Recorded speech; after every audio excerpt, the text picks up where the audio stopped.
নমস্কাৰ। আজি এটা পেন চিলাবলৈ লৈছোঁ আৰু পেনটো কেনেদৰে চিলালোঁ কেনেদৰে কাটিলোঁ আপোনাক দেখুৱাই যাম। ভিডিঅ'টো শেষলৈ চাই থাকিব।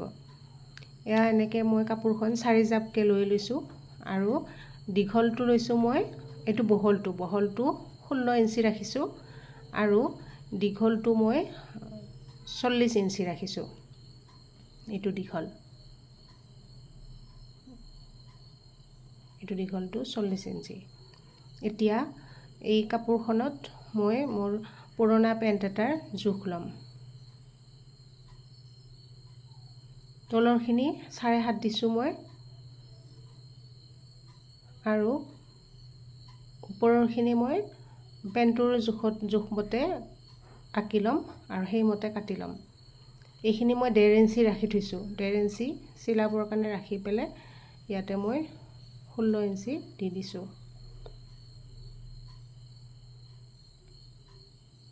এতিয়া পেণ্টটোৰ জোখমতে মই এনেদৰে আঁকি লৈছোঁ।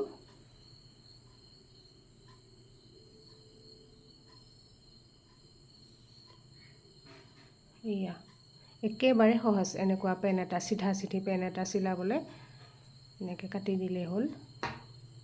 এতিয়া মই চিলাম। এইখিনি কাটি পেলাই মই এতিয়া চিলাম আৰু ভিডিঅ'টো শেষলৈ চাই থাকিব। আৰু মোৰ ভিডিঅ'বিলাক যদি চাই ভাল লাগে তেতিয়াহ'লে চেনেলটো ছাবস্ক্ৰাইব কৰিব আৰু কমেণ্ট কৰি জনাব।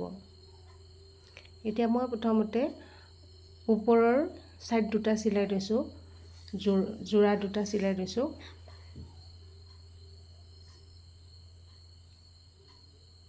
দুয়ো ছাইডৰ যোৰা দুটা চিলাই লৈছোঁ। এইটো এটা যোৰা, দুইফালে দুটা যোৰা হ'ব।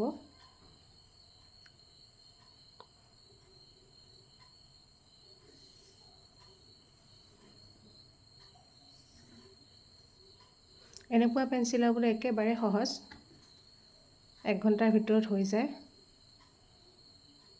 এয়া দুই ছাইডৰ দুটা যোৰা মই এনেকৈ চিলাই লৈছোঁ।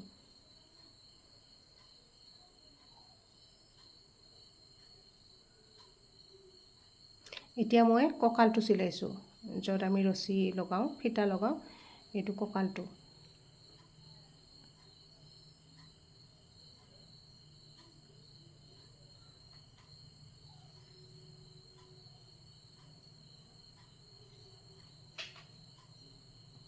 এয়া কঁকালটো চিলোৱা হৈ গ'ল।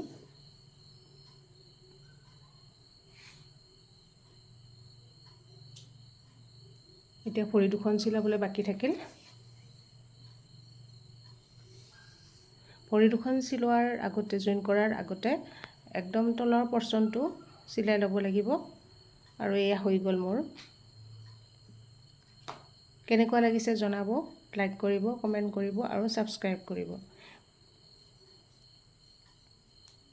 ভিডিঅ'টো শেষলৈ চোৱাৰ বাবে ধন্যবাদ।